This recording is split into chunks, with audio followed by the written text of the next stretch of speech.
berpijak dengan kebenaran yang salah nih. Ini kebenaran versi tepuk tangan. Jadi kita merasa benar karena banyak tepuk tangan. Saya tuh pengennya pemerintahnya solid. Jadi nggak ada menteri yang nyetrum si A, si B, si C gitu loh.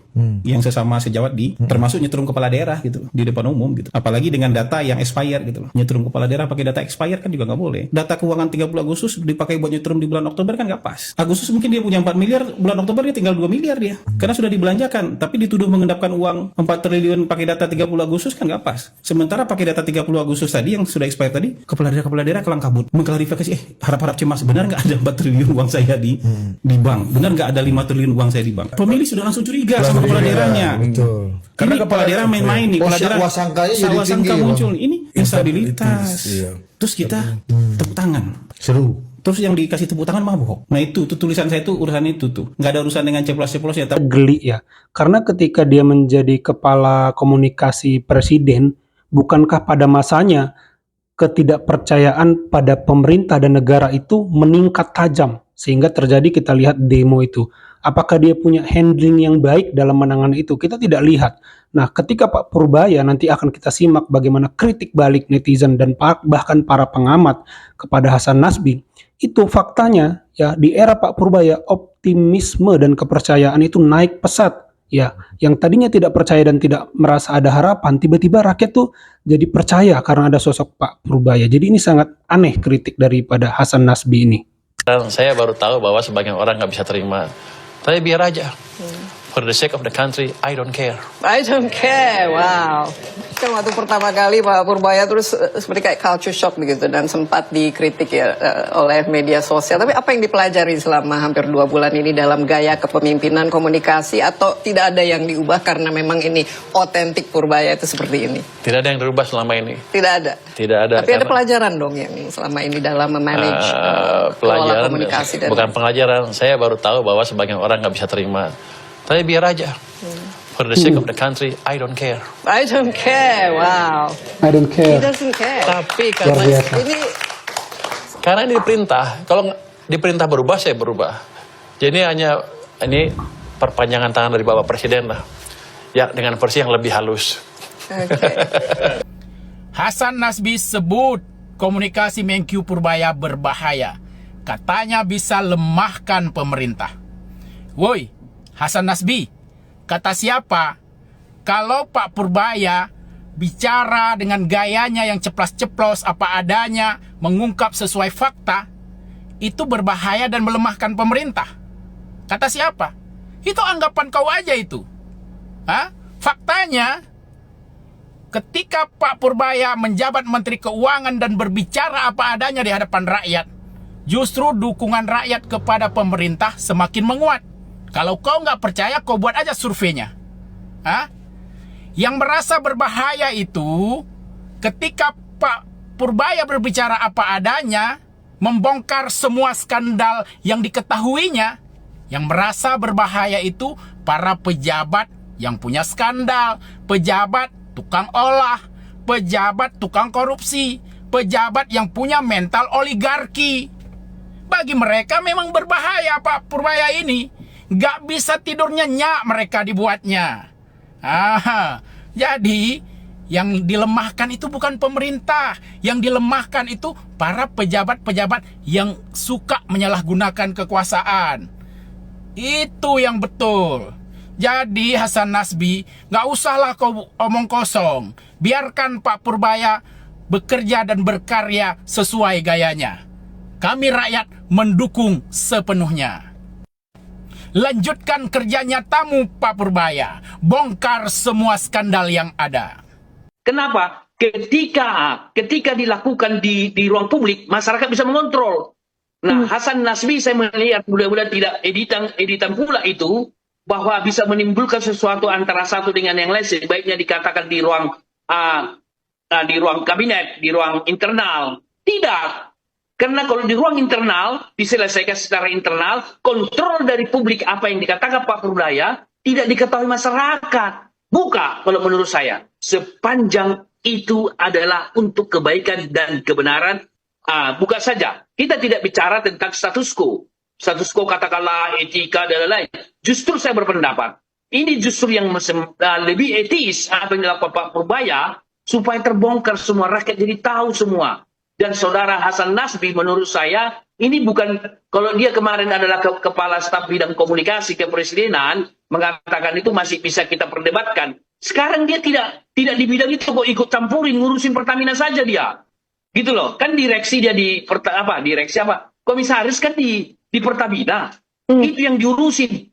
Saya sampaikan melalui forum ini, Bang Hasan Nasbi, kemarin saya pulang dari Sumatera, itu antri itu solar di sana. Apa kerjamu di apa itu?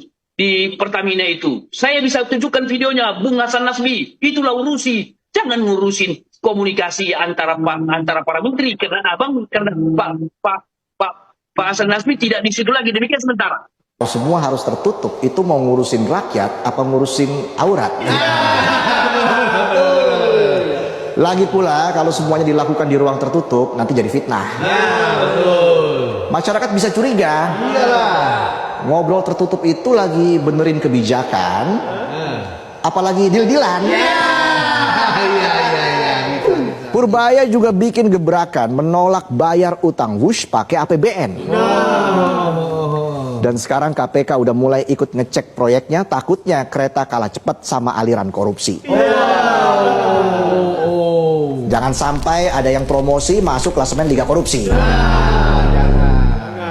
Tapi gaya komunikasi Purbaya yang terang-terangan, seterang lampu strobo, tanpa wut-wut, langsung bikin pejabat silau, bahkan ada yang langsung gerah.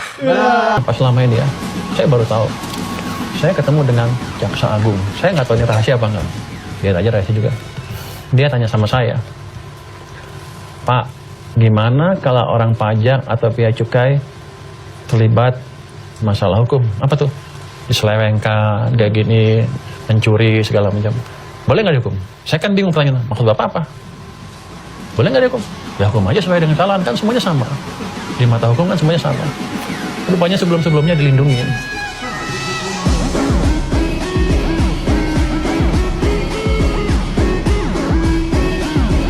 Supaya nih ya, kayak gak punya kerjaan aja. Kerjaannya nyentil pejabat mulu. Pantes aja Bang Hasan Nasbi ngomel. Katanya kalau mau kritik ya di ruang tertutup aja. Biar solid, biar rapi, biar gak kelihatan kayak sinetron kantor negara.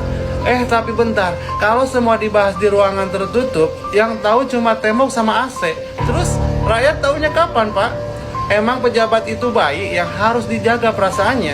Kalau salah gak boleh dikritik. Kalau semua ditutup atas nama soliditas, ya udah sekalian rakyatnya dikasih tirai mata aja. Transparansi bukan bikin rusak. Yang bikin rusak itu pejabat yang takut disorot. Ini kan ada tanggapan Pak dari Pak Hasan Nasbi bahwa gaya komunikasi Bapak lagi-lagi dikritik begitu. Saya bisa melemahkan pemerintahan Pak. Nah itu gimana? Ini kemarin waktu bulan September, Agustus-September itu turun terus, Juli, Agustus, September turun terus ke titik terendah sini. Inilah terjadi banyaknya demo. Tapi kita lakukan kebijakan yang mungkin untuk sebagian kalangan agak drastis, agak ceplas-ceplos. Tapi ini berhasil mengembalikan sentimen masyarakat ke pemerintah. Justru ini levelnya sekarang udah level sama dengan ini. Jadi sudah stabil lagi. Jadi stabilitas pemerintahan amat baik di mata masyarakat. Kecuali di mata orang itu ya. Sepertinya saya cowboy. Tapi yang saya lakukan adalah mengembalikan kepercayaan masyarakat ke pemerintah. Itu juga atas pemerintah Bapak Presiden. Jadi saya nggak berani gerak sendiri. Jangan dianggap saya cowboy. Saya hanya perpanjangan tangan dari Bapak Presiden. Kira-kira begitu. Dengan versi yang lebih halus malah. Berarti komentar Bapak terhadap beberapa menteri-menteri di pejabat Prabowo sendiri itu harus instruksi dari Presiden juga? Saya pernah bilang ke beliau, saya akan pastikan belanjanya tepat waktu. Dia bilang go ahead aja jalan. Kenapa? Karena kita perlu ekonomi yang lebih cepat di triwulan keempat tahun ini. Udah mulai kelihatan kan? Saya harapkan ke depan lebih bagus lagi. Saya tidak mencampuri kebijakan mereka ya, tapi memastikan bahwa penyerapan anggarannya tepat, karena uangnya kan ada biayanya untuk saya, ada kosnya. Makasih ya. Jadi teman-teman, makannya agak membingungkan Hasan Nasbi yang jadi komisaris Pertamina ini ikut campur komunikasi Pak Purbaya yang sudah di-approve ya, go ahead kata Pak Purbaya tadi oleh Pak Prabowo. Dan bahkan luar biasanya seorang Menteri Keuangan ini itu mengembalikan kepercayaan publik dan optimisme kembali hadir di tengah-tengah rakyat. Yang tadinya kita udah pesimis, tidak ada harapan lagi kan. Tapi tiba-tiba Pak Purbaya muncul dan membuat kita pengharapan lagi, tapi tiba-tiba Hasan Nasbi yang sekarang bukan jadi lagi kepala komunikasi presiden yang kerjanya saja buruk, waktu itu kita bisa lihat bagaimana sangat-sangat tidak percayanya rakyat kepada negara, tiba-tiba diperbaiki oleh Pak Purbaya dengan aksi-aksi heroiknya ya, di mana dia menembak kepala daerah, menembak anggaran-anggaran yang dirasa tidak tepat. Ini malah dikritik. Jadi aneh ya, premis dasar dari Hasan Nasbi yang mengatakan bahwa pemerintah itu terlihat solid, adem ayem, seolah itu lebih penting daripada ya secara internal mereka dikoreksi pemerintahan ini oleh Menteri Pak Purbaya ya bergejolak sedikit, tetapi rakyat ada di belakang gejolak itu untuk membenahi semua kesalahan yang ada. Seolah-olah itu lebih penting adem ayem, tapi rakyat nggak percaya. Justru rakyat lebih percaya seperti sekarang, di mana ada gejolak, tapi rakyat di belakang pemerintahan untuk membersihkan hal-hal yang tidak beres. Jadi saya pikir ada yang keliru dari ide dasar daripada Hasan Nasbi ya teman-teman. Kalau menurut teman-teman bagaimana, coba tambahkan di kolom komentar. Itu saja video kali ini, terima kasih yang sudah menyimak sampai selesai. Sampai jumpa di video saya selanjutnya.